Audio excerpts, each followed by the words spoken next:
going to be talking about what we sort of alluded to through different sessions is the ball's rolling. How do we keep it rolling? Now I think there's a spirit a lot of us have that this is a good thing. And the question is, how do we export this? How do we fan the flames? There's some good that's happening in the world because of this kind of an effort. And it's worth putting some effort to strategically think together about how this movement can take the next step. And that's what our panel here today is going to address, and it's an eminently qualified panel. I think Heather Atria of Amex is here to speak about this. And Heather has been in the Faith in the Workplace movement for more than 20 years. Yes, certainly 10. I've been connecting with her on a regular basis for at least 10 years. Yeah, Amex has had them for 25 years, and I've been involved with them for 15. Yeah. Yeah. And we have next to her Eric Welch, who is the leader of the Christian Employers Alliance. And he also is the ringleader for a Christian Employee Resource Group network that some of us have been involved in gathering on a regular basis, and they have seen trends. And he can speak to trends, and he can speak to the pulse of ERGs in that context, because in those meetings, which are predominantly Christians, we talk a lot about other faiths as well and the development of groups for them. We have Mandeep Bawa from Salesforce, and he brings the benefit of just the Salesforce environment and that exciting new energy that's coming out of the West Coast and that whole arena. Salesforce just continues to amaze me. And to get your perspective on the movement, what's happening, are we at a tipping point, and where are we going, that would be great. And you've met Craig Carter before of Intel, and he is also a energetic person involved in the Faith in the Workplace movement. So I want to just dive right in and ask, you know, there's this sense, certainly in this room and among the people that we've been talking to, that there's an accelerating interest in faith in the workplace broadly. Do you see evidence? Is it true? Can you speak to personal experiences, perhaps, that provide signals or signposts that make you believe one way or the other, whether there's an accelerating interest in faith in the workplace? Sure, absolutely. In the last 15 years that I've been involved with the American Express Christian Network, which is called SALT, in the last 5 years, I think there's been a greater acceleration. And I think it started when I got in touch with Eric and we decided to do this monthly call, and it was exactly 5 years ago, this past December. And, we just had about 10 companies on the first couple calls, and then now I think there's about 48 different companies that are invited to attend the call. And a few of those are ones that we all together helped form. So I think it's just a matter of, like the old saying, I told two friends and they told two friends, and so on and so on. I'm dating myself with that commercial, shampoo commercial. But it really has accelerated quite a bit. And even just today, seeing everybody today and seeing the excitement and other events. I went to a Work Matters event last October. There is definitely an increased awareness, and from all sectors, not even just from the employees at the grassroots level, but HR executives, senior executives, all around. Okay. Anybody else? Good afternoon, everyone. So again, just from my experience, when I came here, I was talking to a few people outside.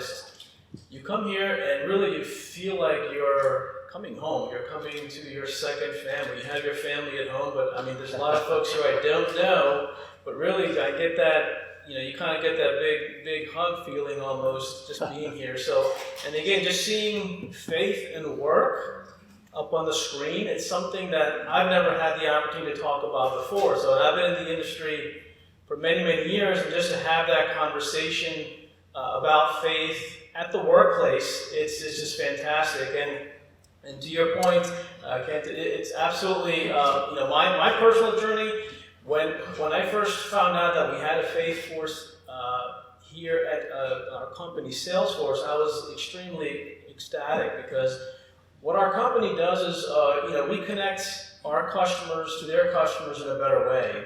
And I think what our CEO, Mark Benioff, and also our Chief Quality Officer, Tony Profit, what they've done, they've allowed their employees to connect to each other in a better way by just having these ERGs, and so I'm really, really thankful for that. And just a quick little story on this topic also. It was actually, this is one of 3 different stories, which all happened this week, actually, as I was bringing up, I'm going to this conference. There was a lot of excitement, and one of the things that got me thinking about, use this as a prop even, is what's the cost of wearing a mask at work? I was in the cafe talking to a very senior director, which is really awkward doing this, right? What's the cost there? A senior director at the company, and I mentioned this, and this gentleman is bold. He's big. He's an up-and-coming, he's about 2 inches away from being a vice president. He's an up-and-coming person at the company. He got into very muted tones. All of a sudden, when I said I'm going to this conference, he said, "Thank you. Every day, going to work for over 20 years, I put on a mask. I cannot tell people what I really believe. I'm afraid of what might happen with my career. I'm afraid where this might go. Thank you that you and others are actually taking strides to change this." And I felt sick inside. Here's one of the up-and-comers that imagine how good this individual could be if actually he did not feel like he had to wear a mask to work every day. And so what we're doing is really amazing, and the need for it is really coming out, which is really exciting. And so it's wonderful. What do you think are the main influencing factors that are driving this right now? Seems like we're at a tipping point. What are the driving factors? We've talked about there are multiple factors, of course, and we're really at this place of intersection of these different ones. One of them is the integration of faith and work. Yeah. I believe in multiple faiths. Just an increased appreciation that our faith impacts our whole lives, and that our work is the largest portion of our time. And digging into the roots of our scriptures and understanding that this is just a very common element, I think, is one thing. Second is in the companies, and many of them have been happening for a long time, we've observed both the depth of the individual faith relationships as well as the interfaith conversation. That has really accelerated, and it's been the both and of those that I think has made people feel comfortable, but also very relational in this shared understanding. Then I'll just say one more. I think social media clearly has been an element of this that has accelerated those things, and there's many more. Share some of the others then. Put you on the spot. Well, I'll wait. Okay. All right. So we've talked about the business case for action and all that. I think of this conference as something that can fan the flames of the next generation of what's going to be happening. So let me ask now to the action plan. What can be done? What should be done? What could be done by the people in this room? Done by you all to fan the flames, to get this movement moving? I think that something that happened a few years ago really was surprising to me. After starting to get to know some of the folks on the call, and I really got a close relationship with the woman that leads the Apple faith-based network, the Christian ERG, and there were quite a few new faith-based networks in the Silicon Valley area, and she said to me, "Could you come, because we're all kind of like toddlers running around trying to figure this out, like, could you come for a couple of days and just share with us some of your learnings?" And that was an event that turned into, like, Apple was hosting it, but Google, Facebook, LinkedIn were also in attendance, which was just in itself kind of wild, because I was meeting the Google person as they were coming in, and you see the new big iPhone on display, and he's like, "I got my Google phone here. You know, I don't know if they're going to let me through the door with this, you know, but it was just a neat way to see that even, you know, intense competitors, you know, just put everything else kind of aside for a bit and, you know, spend a couple days together and, you know, we learned from one another. And, you know, here I thought I was just going to be imparting everything that I knew, but they had these really novel ideas about how to, you know, work their network, and it was great. So it was a great exchange. I got some fresh ideas to take back to American Express. So, but that was a really great example of, you know, just they saw a need and they wanted to share best practices live and just, you know, for like intensive time where they really realized, you know, there's some things here we don't really know how to handle. Can you help us navigate that area? So it was good. Yeah. Mandeep, your organization in particular has been very high profile in this area in just the last year, especially, it seems.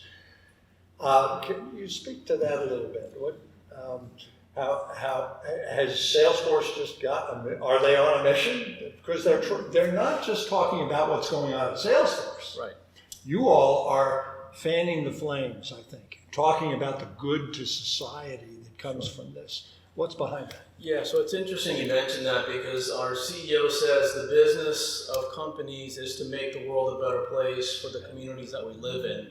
And I think everyone here would agree the reason that we're all here is really, I'll kind of point to the sign back there, right? To be a force for good.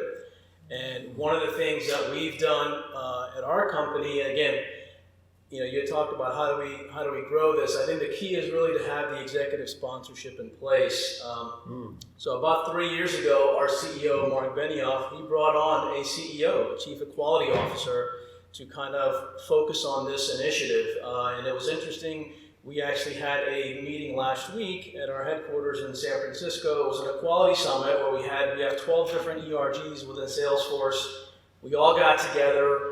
And it's a very, very collaborative type of an effort there. So for instance, my role there is I'm a global growth chair for Faith Force.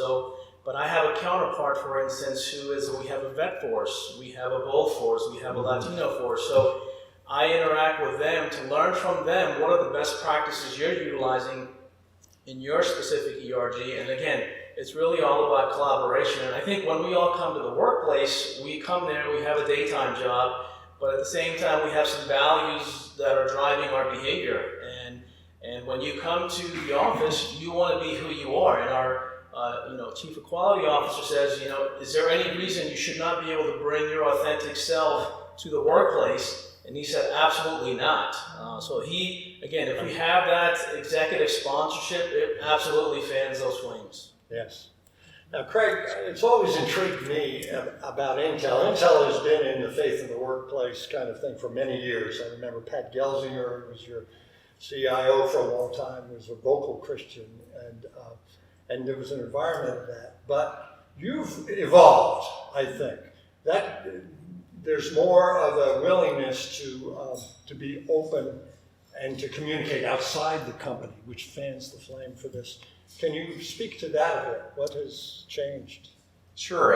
It's been a journey for many years. Intel's had faith-based groups for about 25 years, a long time, and I've been involved for about 22 years within that. And along the way, more and more faith-based groups have come around, which is wonderful. But what's the most exciting thing, frankly, is, and a lot of the folks here in this room, is literally this fall, a lot of us got together. And so very, very recent, and we heard from Salesforce, frankly, inspiration for a lot of that. For us, it's like, wait a minute.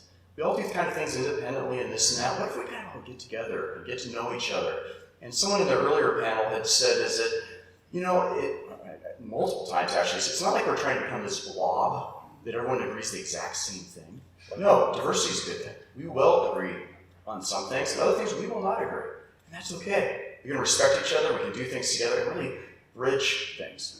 And that's got some attention from very senior people in our management chain, head of HR, but lots of other people, a lot of executives. And how do you say no to something like that? So kind of going into a little bit of how do we multiply this? How do we make sure this goes forward? Reach out to your senior executives. Tell them what you're trying to do. I can't think of a company on the planet that doesn't want people to bring everyone to work. I mean, their whole selves to work. But how do you do that? And we need to navigate through this together. Lots of love, lots of care, and in developing the relationships. So when you bump into someone, You talk about it. You talk through why. Why are they concerned and things like that. So what do you do when management is shy about this? I mean, they haven't necessarily jumped in, and maybe that's not the case. Maybe all your companies and are on fire about it. But what does a company do? What does a person do who believes this is real important, but is not or she's not in the C-suite? Any ideas? Quick second, I'll pass over. Do something about it. Don't be timid. Don't just sit there. We're in an environment today where human resources can be your best friend. I wondered about that for years. I was wrong. Reach out. Reach out to human resources. Reach out to the global diversity team, or whatever you call them in your company. They're there to help. It's amazing. Yeah. No, I would just say, if your immediate manager, you reach out to them, they kind of, are not too warm to the idea. I say you keep going up the chain. That's right. You keep going up the chain, and if ideally you'd like to have it come from the top down, then there is going to be movement, and there's going to be support, and there's going to be funding associated with that. The other way, a little bit more difficult way, just have to go from bottom up, and it can be a bit more challenging. But again, I think conferences like that we're having today will speak volumes as to the benefit, not just from a revenue perspective that the company focuses on, but just being able to bring yourself and be true to who you are when you're at the workplace. Again, it's interesting what you were sharing about having the mask. At the workplace, that's not a place anybody would want to be at. You want to be able, you want to be yourself. It reminds me when you're a young kid, your parents might ask you something and you maybe tell them a lie, and then they ask you something and you tell a lie to cover up that lie. And before you know it, you get confused in your own lies, right? So, it's really just to be yourself, be who you are, and I would say escalate. If they say no, you go further up, right? So that way at least you can say, hey, I've done everything I could, or you go cross-channel, you go up the HR chain, Excellent. So I've worked with a number of companies that have come across challenges, who are almost told flat out no, but the one thing I think that really helps is to get someone who is in an executive role as a sponsor, or I like to say a godmother or godfather, to kind of help champion it through, and education. There's so much data out there about, other companies that have faith-based networks. Not necessarily a lot on the results side yet, but we're going to get there. But it shows, I guess, a little bit of competition, and it might appeal to an HR executive there. And also, too, when we're talking about diversity, it's diversity and inclusion. So they don't want to be seen, excluding faiths. We're not going to go there. It's like, well, wait a minute, that's kind of what we're all about, right? If we're talking about diversity and inclusion. And, so that I think that's super important. And, there was one other thing I was going to share too, but it went right out of my head. Well, if I think, Gen Z. So this is an interesting data point that I came across recently. Most millennials identify with faith, about 28%, I think. And Gen Z, which is 2001 and later, who were the children after 9/11, or right at the time of, identify with faith at about 65%. So that's a huge jump. So now you're seeing siblings and parents of those individuals who are in the workforce, and they will be in the workforce very soon. So that's an interesting factor, I think, that's going to influence the growth of faith-based networks. Well, looking to people who feel marginalized for their faith and asking them and challenging them, encouraging them to come out and explain their concern, their alienation. Is that a pathway? One story that I was going to share that's both applicable to the last as well as this one is we have one person on our monthly call who moved from a company where there was a very strong ERG to faith-based ERG to a company where there wasn't, and he felt like he would just help make that happen but the answer was no, and he quickly became feeling marginalized. Yes. And but rather than just kind of give up, to your point, He has maintained his conversation. He's also maintained his relationship on our monthly call, and so we pray for that. He prays for that, and to the last question, even just our individual prayers toward this movement on God's call on each of our lives in different ways to see this move forward.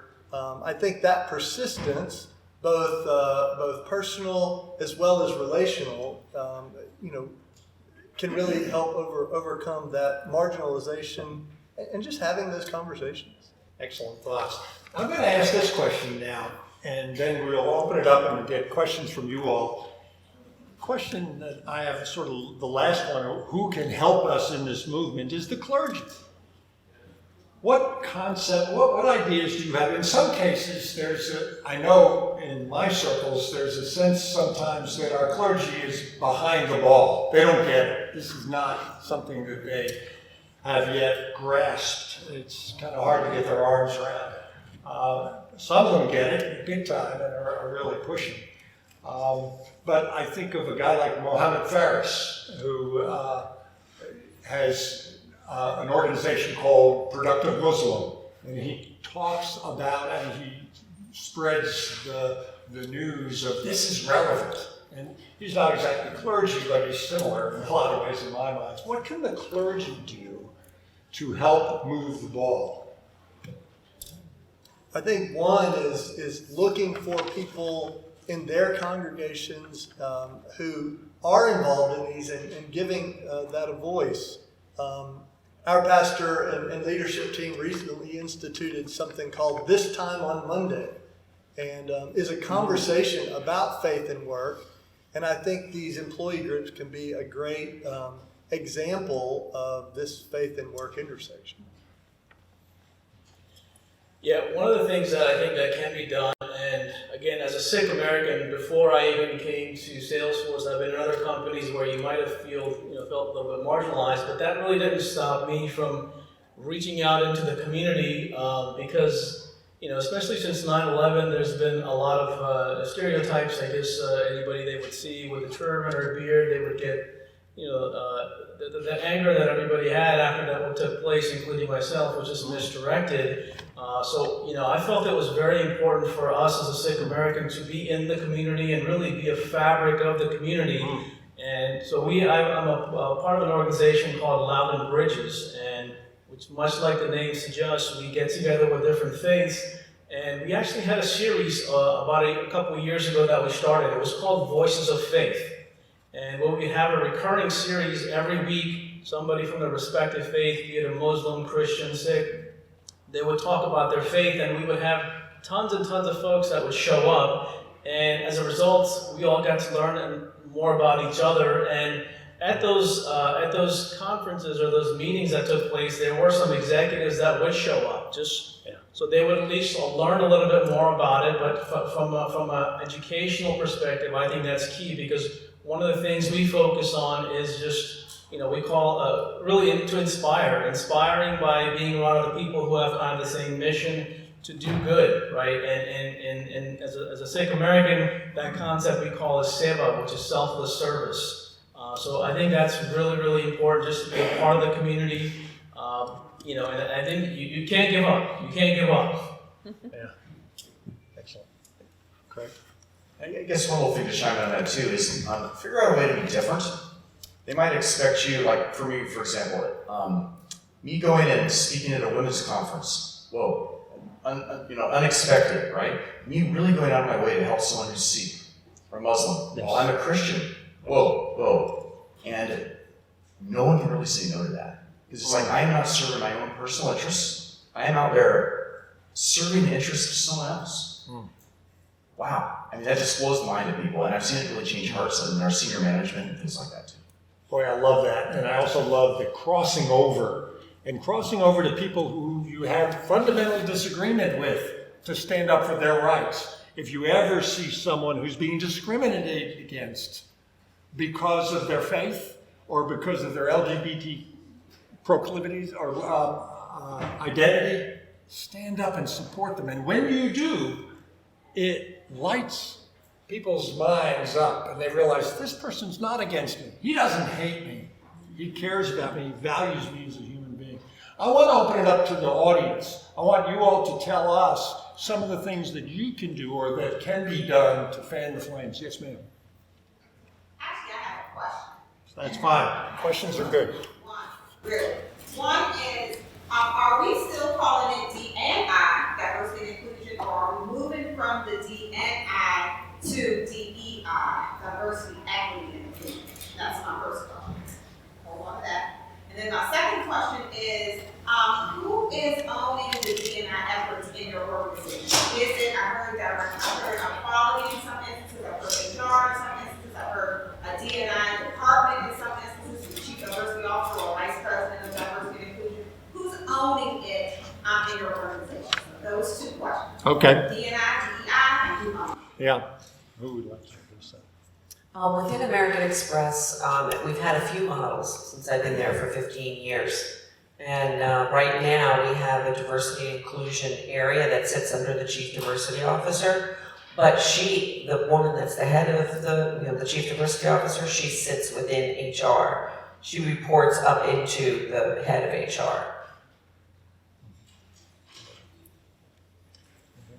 Yeah, I mean, at Salesforce, we have a chief quality officer that all of the ERGs that we have set up, they basically report into our chief quality officer. So it's really diversity, inclusivity, and equity as well. I can't speak exactly to the first one. I'm not in HR, just in the business, and so I'm not trying to name change and things. But where does our global diversity, that's what it's called, it rolls up into HR. It's the HR group that's responsible for that and has been forever. I want to suggest something radical in that in terms of ownership in the organization. Of course, there's a charter for different organizations. I'm going to suggest that the people in this room should take ownership in a very real sense, in being an advocate and being engaging the system. But I mean, I realize you had a different question about who owns, and that's a legitimate one. The question of equity, though, is part of the whole fabric, isn't it? It's part of the whole fabric of freedom. Part of the whole fabric of being cared about. Now, yes, Mark. So I just wanted to speak to this point. The trend in diversity and inclusion is toward diversity, equity, inclusion, and accessibility. So, and I also want to make the point, because I don't think it's actually been fully made in terms of histories of employee resource groups. These groups started representing communities that were not a part and not an equitable part of the corporations in which they were found. And they were not support groups, but they were ways in which to support the efforts of people to grow and develop in an environment that was not designed for them. That included Blacks, Latinos, Asians, women, people with disabilities. And so when we talk about it, I'm sure there are a number of models in your company where you don't just have an employee resource group, you may have a business resource group or some other model where the trend is not just toward how employees feel with one another, but how you are inherently adding to the business. So I wanted to say that because as we think about where faith-based employee resource groups are, and I think that we're going to actually have, in terms of how to keep the fan the fire, we're going to have to continue to work on language. Because faith at work works for now, for today, but it inherently may not include some people that we want to include. So I think that thinking about equity and accessibility, not whether you are physically able, but do you have access to the conversation? Those four pillars are areas that any faith at work or any other movement is going to have to address when we think about who's represented in our groups and who we stand for. regardless of whether there's a person of that tradition or not in your company. Those are the questions that are going to be before all faith-based employee resource groups as they continue their journey. Excellent, thank you. Other ideas? Yes. So, where can we find a list of companies that have such either ERG or business? Because we have the top 10, ideas, but where is the full list? Brian, can you address? Yeah, there's no exact full list out there. There's different lists. So the index we did identified about 43 or about 20 companies that have ERGs among the Fortune 100, top 100. We're continuing that analysis, and we'll go through the Fortune 500. So we'll eventually be posting lists on all the companies. So they're right now it's just hit or miss. There's some sites that cover some of the companies, but there's no exhaustive list. So be networking and making those connections yourself in the back end. I'd like to address the clergy. Now, since I'm probably an hour here, but Let me give you a mic here. Come down front. the clergy issue is an ongoing challenge that's educational process. I can't speak for all of my colleagues, but I would generalize and say that most are not comfortable in this setting. And it's not their own fault. To be honest with you, that's why you see more chaplains in this than you do parish priests or pastors. There's a difference. And part of it is the education process. And I think that exists in our seminary. I think that as this model continues to build and grow, and we continue to educate them, and part of my mission is to take this message into seminaries and to teach people of the opportunity that's in the the workplace at this time, in our faith-based groups, and to educate them and to give an opportunity to them to learn how to do that type of ministry, which is uniquely different than church or parish ministry. So it's an educational process that I think will be driven by these gatherings like this that continue to champion this effort, that they'll have to step into this. So yes, continue to bring that forward.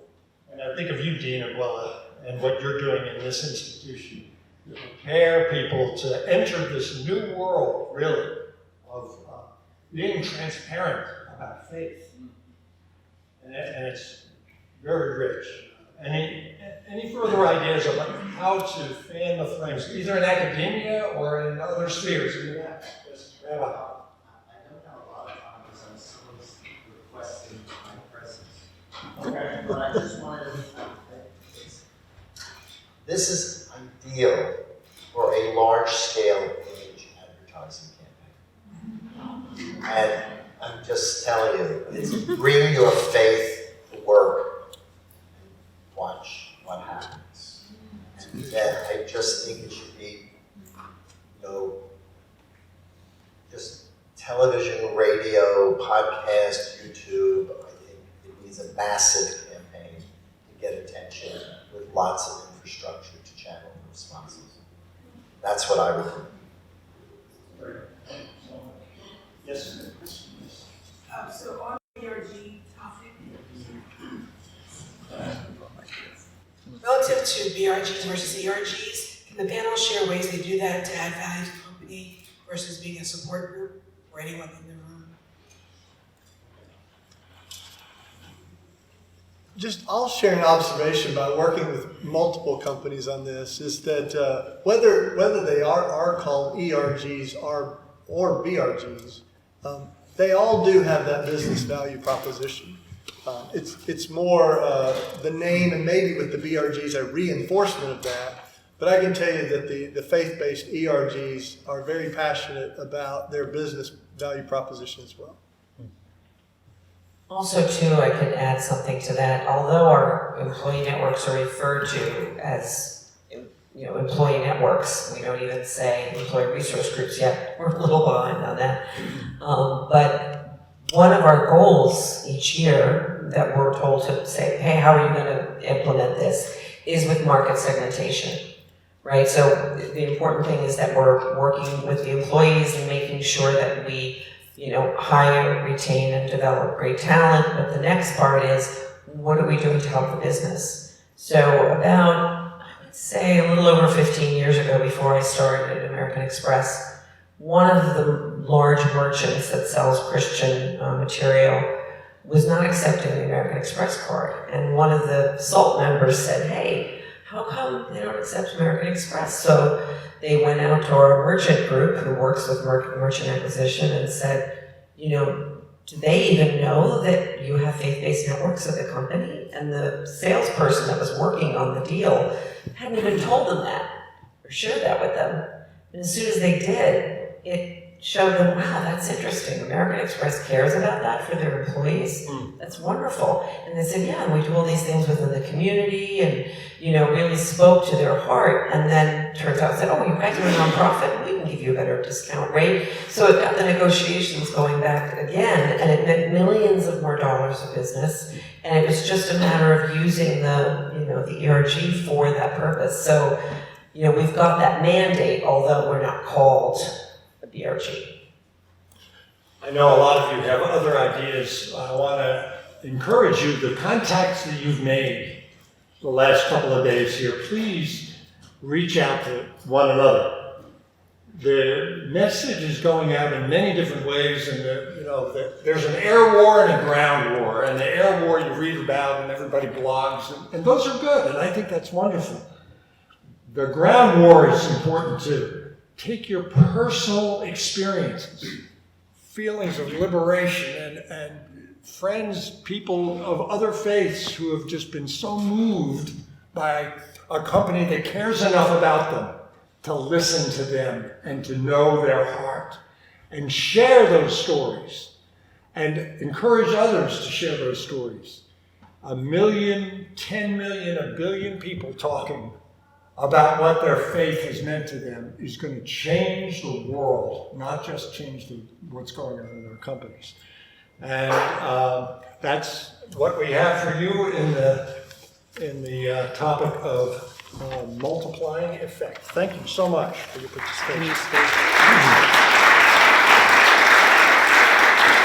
Yeah, thank you. And I think I speak for all of us. We could have just kept going and going. So, Dina, Bella, thank you for inviting us back. And I want to just finish with one short story. John Bishop is sitting over here. He doesn't know I'm going to call on him, but he and I had lunch a couple weeks ago, and then after lunch, we both live in Annapolis, and there was a package on my door, and he left some books. And one of them was a book called Heroic Leadership, from what company did he work for?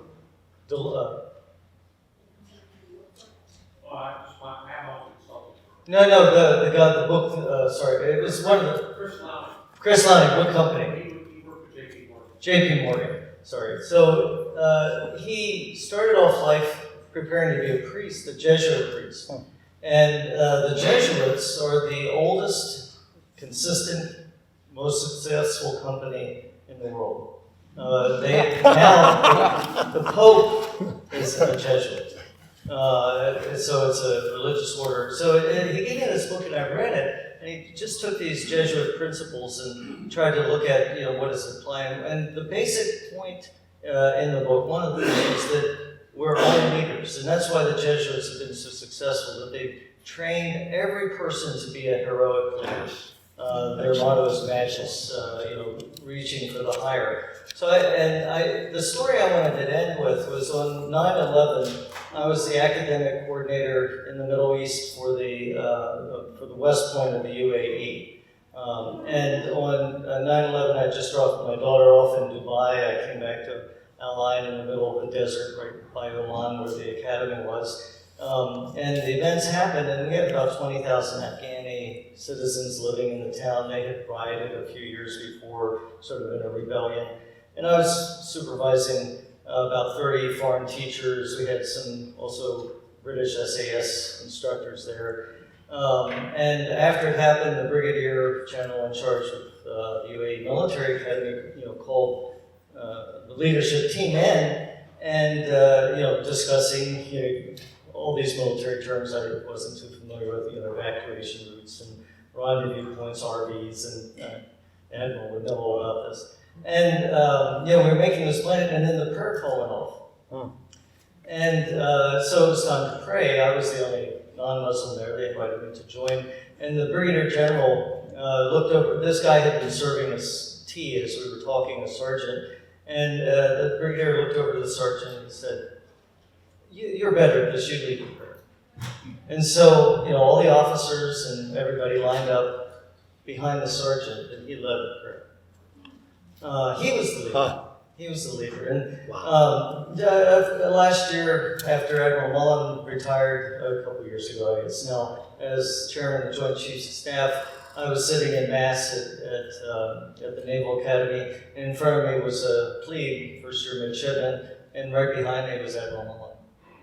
So, right across that faith, those faith communities, there's something that everybody, that's one thing faith does. It expects all of us to, take ownership, take leadership in our lives and share that with others. So we're leading in everything we do.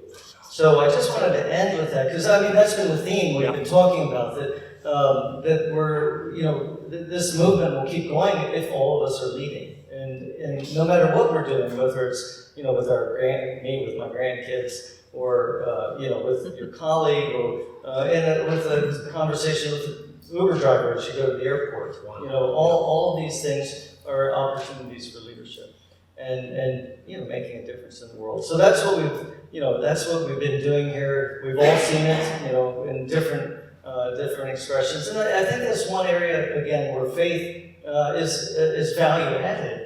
Because of these different dimensions that faith has, that sort of puts, in front. You can say in front of God, we're all naked, and so that it puts us on a level playing field and opens that leadership possibility within us all. So I just want to finish by, I can't express thanks enough for everyone, and I put the dean on the spot, and he responded.